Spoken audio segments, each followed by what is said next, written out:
बिहार में विधानसभा चुनाव का शंखनाद हो चुका है। नामांकन प्रक्रिया शुरू हो चुकी है और पहले चरण के लिए केवल 3 दिन बचे हैं।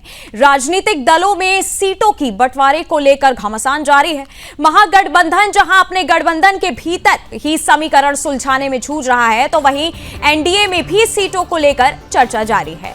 बीजेपी ने अपनी 71 उम्मीदवारों की सूची घोषित कर दी है। इसमें पुराने और नए चेहरों का मिश्रण भी है, जो पार्टी की रणनीति और स्थानीय समीकरण दोनों को दर्शाता है। हालांकि केवल नामों की घोषणा के बावजूद हर सीट पर चुनावी जंग अभी भी जारी है। विशेषज्ञों का कहना है कि बिहार की राजनीतिक जमीन हमेशा संवेदनशील और पेचीदा रही है। जातीय समीकरण, स्थानीय मुद्दे और नेताओं की व्यक्तिगत पकड़ चुनावी नतीजों को प्रभावित कर सकती है।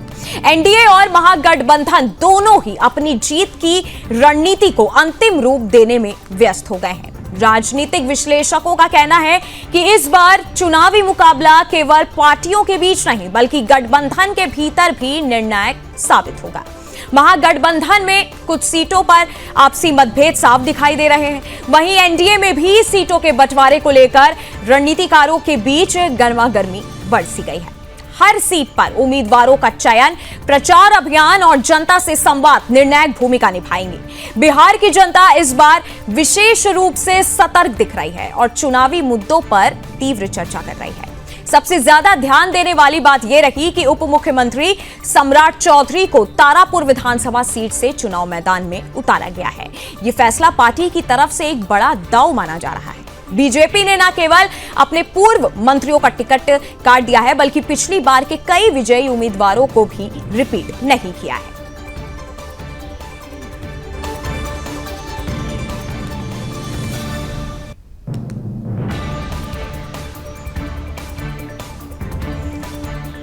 और साथ ही बिहार का अगला बॉस कौन बनेगा, सबसे बड़ा सवाल बिहार की जनता यही सोच रही है। बिहार चुनाव 2025 का नामांकन शुरू हो चुका है और आज बीजेपी ने अपनी 71 उम्मीदवारों की लिस्ट जारी कर दी है। सबसे खास बात हालांकि ये रही कि बीजेपी ने इस लिस्ट में महिला सशक्तिकरण को एक ऊंचाइयों पर पहुंचाने का एक संदेश भी दिया।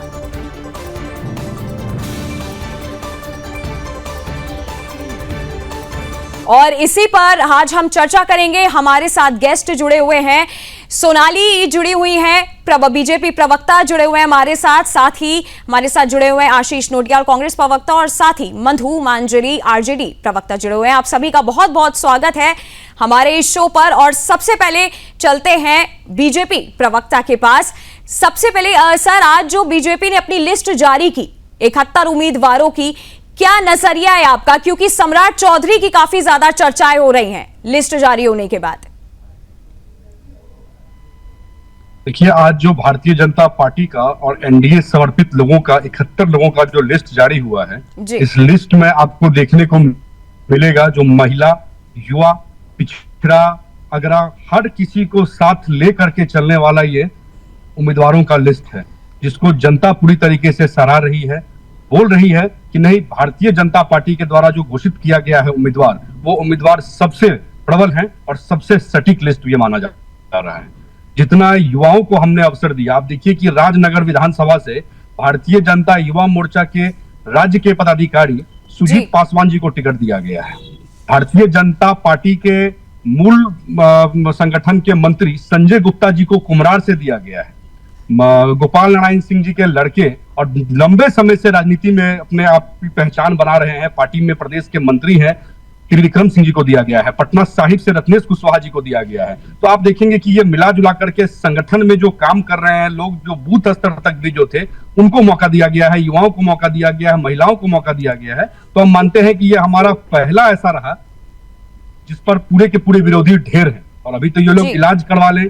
अभी मुकेश सहनी जी का 2 दिन पहले ही बयान आया था कि महागठबंधन थोड़ा बीमार चल रहा है, इलाज कराने के लिए दिल्ली जा रहे हैं। अब लगता है कि दिल्ली वालों ने वापस उन्हें इलाज कराने के लिए पटना भेज दिया कि जाइए, एनडीए सरकार में बहुत बढ़िया काम हुआ है, आपका इलाज वहीं अच्छे से हो जाएगा। तो वो लोग वापस पटना आ गए हैं अपना इलाज कराने के लिए। और जिनके अभी तक सीट शेयर कंफर्म नहीं हुए हों, उनसे तो लगता है कि ये डिबेट ही नहीं हो सकता है। इस डिबेट में तो आज पैनलिस्ट गड़बड़ लोग बैठ गए हैं।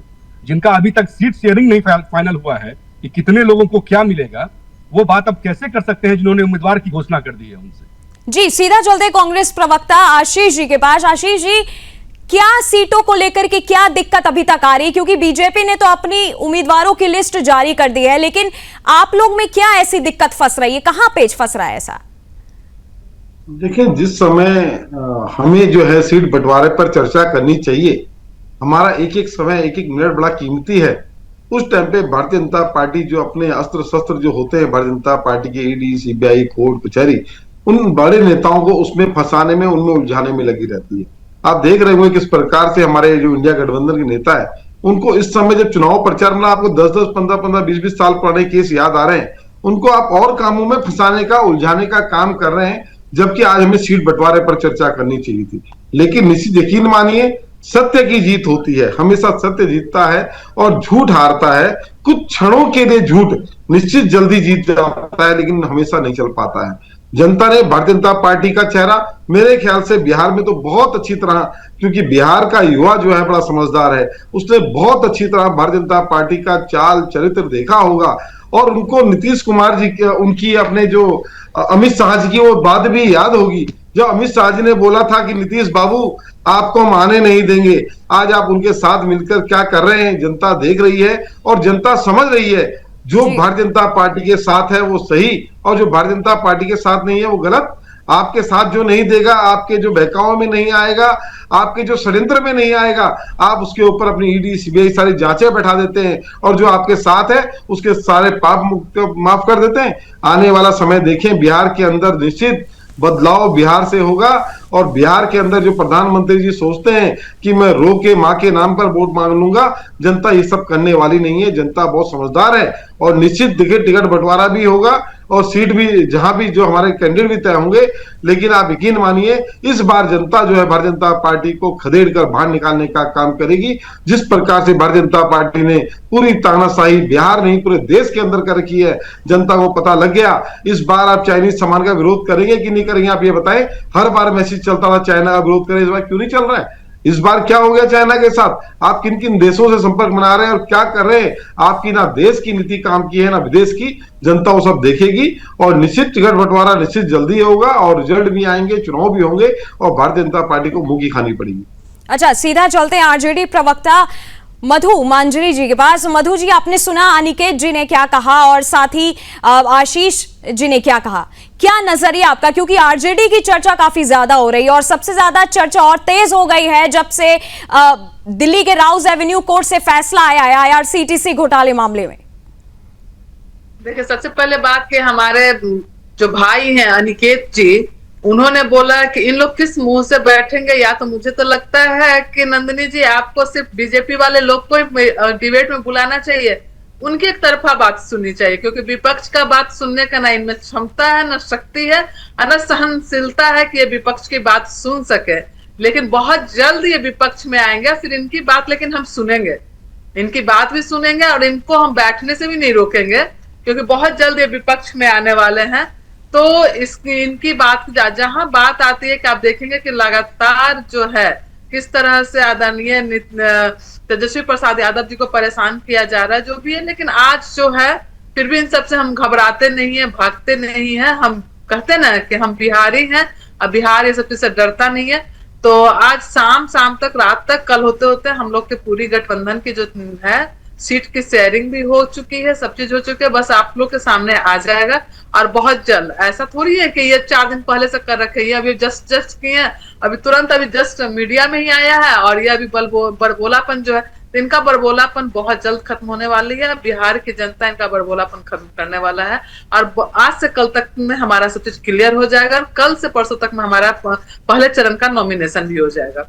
जी, अच्छा, सोनाली जी हमारे साथ है जन सुराज पार्टी से। सोनाली जी, आपने सुना कि आरजेडी से मधु जी ने क्या कहा और आपने आशीष जी को भी सुना होगा, क्या कहना चाहती हैं आप? देखिए, ये बात तो बिल्कुल सही है कि जो लिस्ट अभी जारी की गई है वो कुछ देर पहले ही पब्लिक हुई है। तो ये जो अभी बैठ के बातें कह रहे हैं एनडीए की सरकार की, जो एडवोकेसी हो रही है यहाँ पे कि हम हमने अपना काम कर दिया, बाकी पीछे हैं, तो आप भी अभी पीछे ही चल रहे हैं। कुछ घंटे पहले आपने इसकी घोषणा की है लेकिन उससे भी बड़ी बात यहाँ पे ये है कि हम हर रोज डिबेट में इस पे चर्चा कर रहे हैं किसको कितनी सीट मिली और सीट शेयरिंग पे ही बात करें, जबकि ये जनता का मुद्दा ही नहीं है। जनता का मुद्दा यह है कि आप उसके मुद्दे, जो चुनाव का मुद्दा बेसिकली है वो जनता का मुद्दा है, आप उस पे उसकी क्या प्लानिंग है, आप जनता की समस्या को कैसे सॉल्व करेंगे, आपने क्या रोड मैप बनाया, आप जनता के सामने ये बात रख ही नहीं रहे क्योंकि आपने कुछ किया ही नहीं है होमवर्क।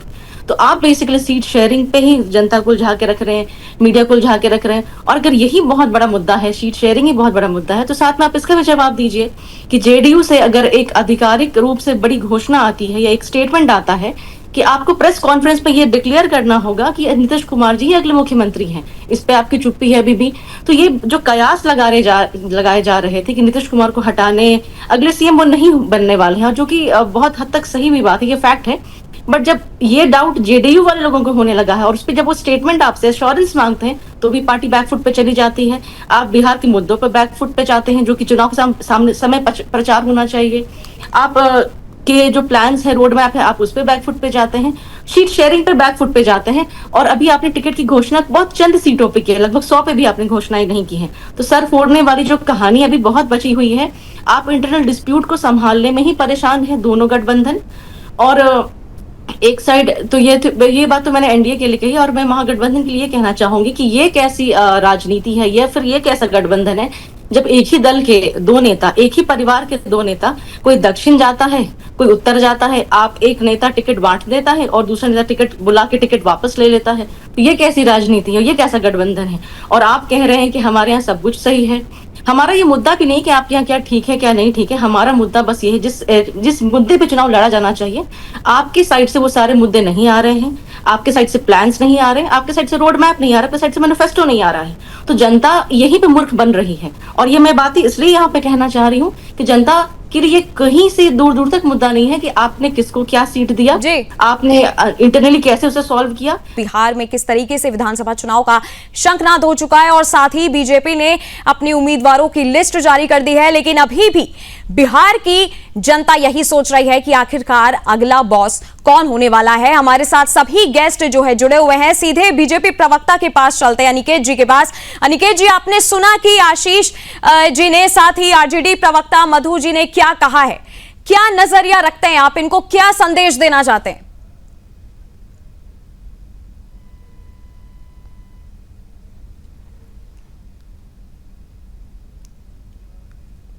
सीधा चलते हैं, कुछ टेक्निकल दिक्कत की वजह से नहीं जुड़े बीजेपी प्रवक्ता हमारे साथ। सीधा चलते हैं कांग्रेस के पास, आशीष जी के बाद। आशीष जी, कई सारी चर्चाएं सबसे ज्यादा आपकी सीटों को लेकर के हो रही है कि आखिरकार क्या दिक्कत हो गई। अभी पिछली बार जेएमएम की तरफ से भी अल्टीमेटम दे दिया गया कि अगर नाम नहीं जारी करेंगे, नहीं उम्मीदवारों की लिस्ट देंगे तो उनको ही जो है इस रणभूमि में उतरना पड़ेगा।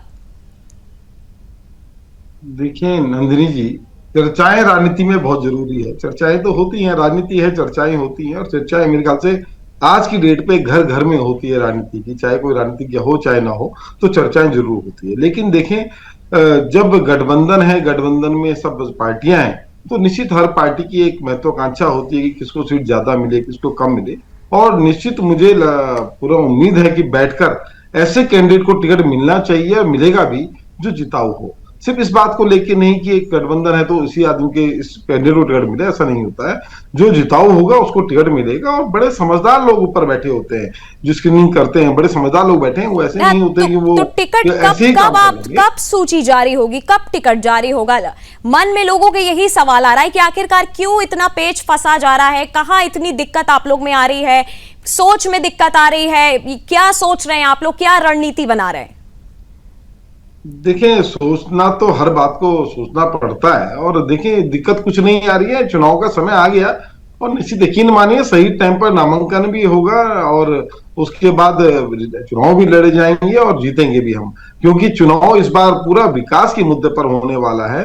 जो भारतीय जनता पार्टी का जो एक कहानी है कि देश को और समाज को आपस में लड़वाने की, मेरे ख्याल से वो वाला इस बार नहीं चल पाएगा। इस बार विकास की बात होगी। इस बार आप जो सोचते हैं भारतीय जनता पार्टी, देखो जब उन्हें लगा कि हमें नुकसान हो रहा है, हो सकता है जनता में वोट नहीं देगी, तो बिहार को ठगने के लिए 10-10 हजार रुपए का प्रलोभन देने का काम कर रहे हैं कि महिलाओं को 10 हजार रुपए दे देंगे। तो क्या 10 हजार आपके 5 साल के लिए पूरे हो सकते हैं? 10 हजार क्या होता है आप बताएं ना। बिहार के अंदर आपने महिलाओं को क्या 10 हजार रुपए में खरीदने की सोच रहे हैं? तो 10,000 से कुछ नहीं होने वाला। और युवाओं का जिस प्रकार से मैं पढ़ रहा था थोड़े पहले, युवाओं को 2-2 हजार रुपए दे देंगे और युवा जो है आपके इसके लिए बैठे हैं कि रोजगार भत्ता। उन्हें रोजगार भत्ता नहीं चाहिए, उन्हें रोजगार चाहिए। आप इस तरह की ये जो फ्री की रेवड़ी कल्चर जो मोदी जी बोल रहे थे ना जनता को कुछ साल पहले, आपने सुना होगा कि फ्री की रेवड़ी कल्चर खत्म होना चाहिए, तो इन्होंने फ्री की रेवड़ी कल्चर अपना दिया। आपको जी जहां नजर आता है आपको चुनाव आपके पास आऊंगी। आशीष जी, एक सवाल मेरा आपसे है, जो अभी तेजस्वी यादव और राहुल गांधी की रैली हुई थी, काफी चर्चा हुई उसकी।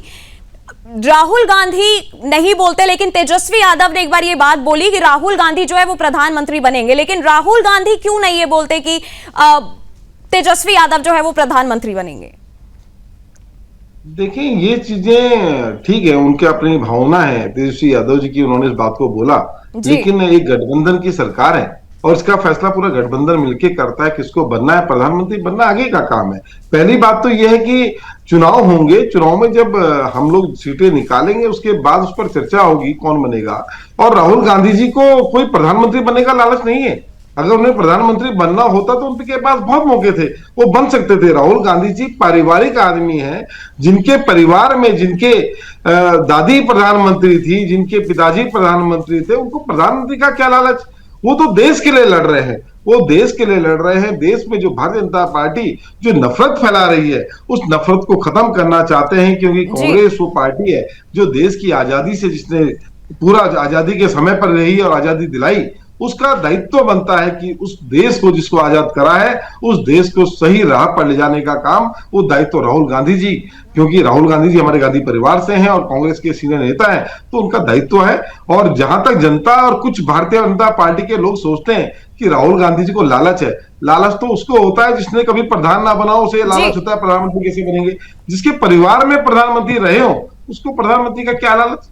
उनको कोई ऐसे आदमी नहीं है कि उन्होंने कोई देखा नहीं राजनीति, वो राजनीतिक परिवार में पले हैं, बड़े हुए हैं, तो ये भूल जाए कि राहुल गांधी जी को लालच है। कांग्रेस पार्टी को लालच सिर्फ देश का है कि देश सुरक्षित होना चाहिए। अनिकेत जी, आप मुझे सुन पा रहे हैं? हमारे साथ जुड़े हुए हैं बीजेपी प्रवक्ता अनिकेत जी। आपने सुना कि कांग्रेस प्रवक्ता ने क्या कहा, क्या आप उनको कहना चाहेंगे इस बात पे?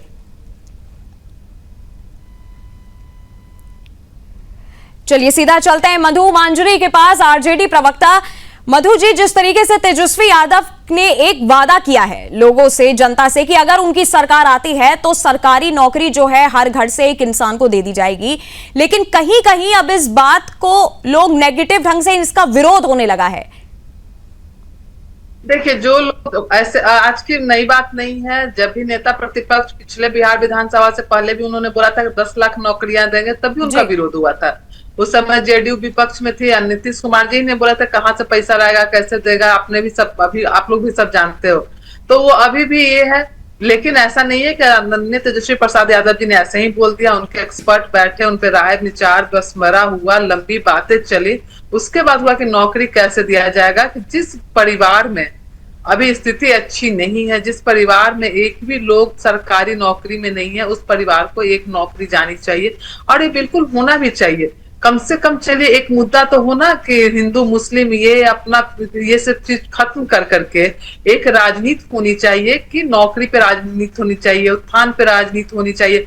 और हमारी पार्टी का अभी से नहीं, पिछले 10 वर्षों से हमारा टैगलाइन ही है, पढ़ाई दवाई कमाई सिंचाई, कार्रवाई और सुनवाई। लगातार हमारे नेता पिछले 10 वर्षों से बोल रहे हैं कि इस पे हम काम करेंगे, और उन्होंने मात्र 17 महीने में किया भी। एक प्रबल इच्छा शक्ति है, और बिहार में एक बदलाव की जरूरत है, एक युवा शक्ति की जरूरत है, युवा नेतृत्व की जरूरत है, ताकि एक बिहार नए दिशा की ओर बढ़े, नए तरीके से लोगों के बारे में सोचा जाए, युवाओं के बारे में सोचा जाए। जी अच्छा, सोनाली जी के पास चलते हैं, जन स्वराज पार्टी से। सोनाली जी, आपने सुना कि आशीष जी ने क्या कहा, मधु जी ने क्या कहा। इस बार बिहार चुनाव में जन स्वराज पार्टी का क्या एजेंडा है लोगों के बीच? देखिए, हमारा एजेंडा साफ है, जो हमने खुले तौर पे कहा भी है कि हम पढ़ाई पे काम हमारा सबसे पहले होने वाला है। वृद्ध लोगों की पेंशन बढ़ाने की बात हमने कही थी, तो ऐसे 5-6 कार्य का हमने हर जगह जिक्र किया है। और ये काम सबसे पहले स्कूल में शिक्षा को सुधारना, और ये जो भी है बिहार में पलायन के लिए जो एक हमारा टास्क फोर्स बनेगा, एक डिपार्टमेंट बनेगा, उस पे स्थिति से क्या काम शुरू होके हम लोग इस पे काम करेंगे। बट ये हमने बहुत बार कहा और ये हमारा मूल उद्देश्य भी यही है। बट अभी मैं ये पूछना चाहूँ आरजेडी से, आप इससे जो आपने कहा कि ये जो एक हर परिवार में नौकरी की बात कही जा रही है, इसका निगेटिव प्रचार भी होने लगा है। ये जाहिर सी बात है, क्योंकि जो इन्होंने घोषणाएं की हैं वो बिल्कुल अनरियलिस्टिक घोषणा है। आज तक पूरे जो अगर संख्या की हम बात करें तो पूरे भारत में भी वो संभव नहीं है 1 साल के अंदर या फिर 2 साल या 5 साल के अंदर वो संख्या में नौकरी पैदा करके आप लोगों को दे दीजिए। तो ये अगर इनके पास सच में ये हिट फॉर्मूला है, अगर आप सच में इसे रोल आउट कर सकते हैं तो क्यों ना इसे सेंटर को आप दे दीजिए, पूरे देश का भला हो जाएगा। राहुल गांधी जी उस हर प्रदेश में इसको आप रोल आउट करिए जहां पे कांग्रेस की सरकार है। तो ये बस बिहार के लिए क्यों, अगर आप सच में देश का भला चाहते हैं, बिहार का भला चाहते हैं, पूरे देश में ये फॉर्मूला चलना चाहिए। तो ये सिर्फ ये तो पेटेंट करके आप इसे नहीं रख सकते अगर आपके पास सच में ये फॉर्मूला है। दूसरी चीज मैं यहाँ पे ये कहना चाहूंगी, अभी हमारे बीजेपी के प्रवक्ता नहीं है यहाँ पे, बट स्टिल आपने शुरू में ही चर्चा कही कि सम्राट चौधरी की बहुत चर्चा हो रही है, पर इस पे बीजेपी अभी भी चुप है। ये सबसे ताजुब की बात है। ये कहते हैं कि हमने सबको टिकट दिया, पर साथ में आपने एक अपराधी को भी टिकट दिया जिसपे बड़े बड़े अपराध के टैग लगे हुए हैं, जिसपे बड़े बड़े अपराध के इल्जाम लगे हैं, आपने उसे भी टिकट दिया है। आपने इस पे मर्डर का आरोप है, जिसमें शिल्पी गौतम हत्याकांड का भी नाम उनसे जुड़ता है। उन्होंने नकली दस्तावेज अपने जी सोनाली जी, मैं आपको यही रोकना चाहूंगी, समय के कमी के कारण मुझे आपको रुकना पड़ा है। और जितने भी गेस्ट हमारे साथ जुड़े थे, आप सभी का बहुत बहुत धन्यवाद हमारे साथ जुड़ने के लिए।